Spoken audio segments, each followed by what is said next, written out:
napapansin sa iyong mga kapaligiran.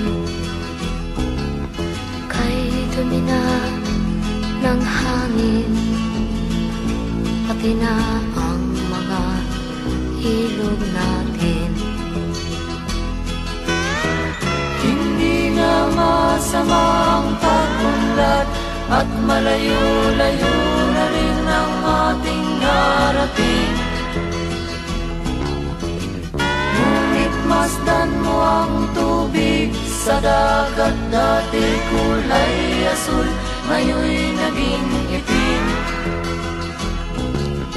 Ang mga duming ating ikinalat sa hangin, sa langit, huwag na nating paabutin.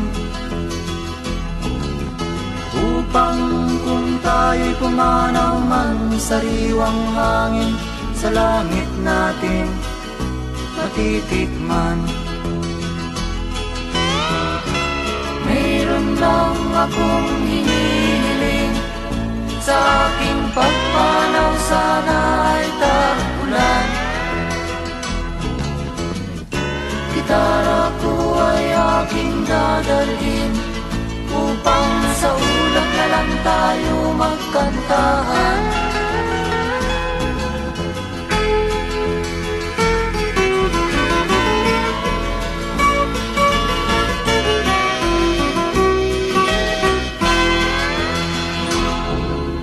Ang mga bata ngayon lang isinilang, may hangin pa kayang matitikman?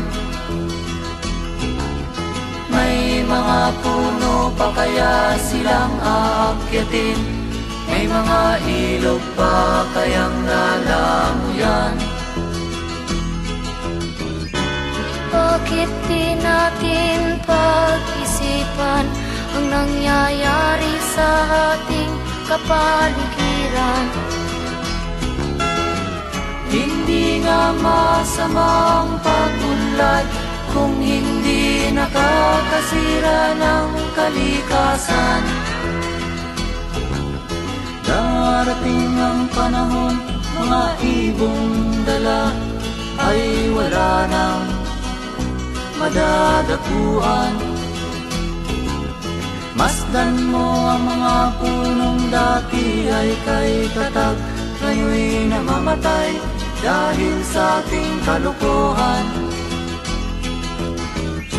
Lahat ng bagay na narito sa lupa, biyayang galing sa Diyos kahit nung ika'y wala pa.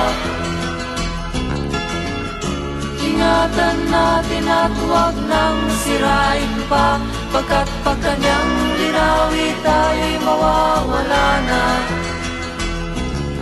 Mayroon lang akong hinihiling, sa aking pagpanaw sana ay tag-ulan.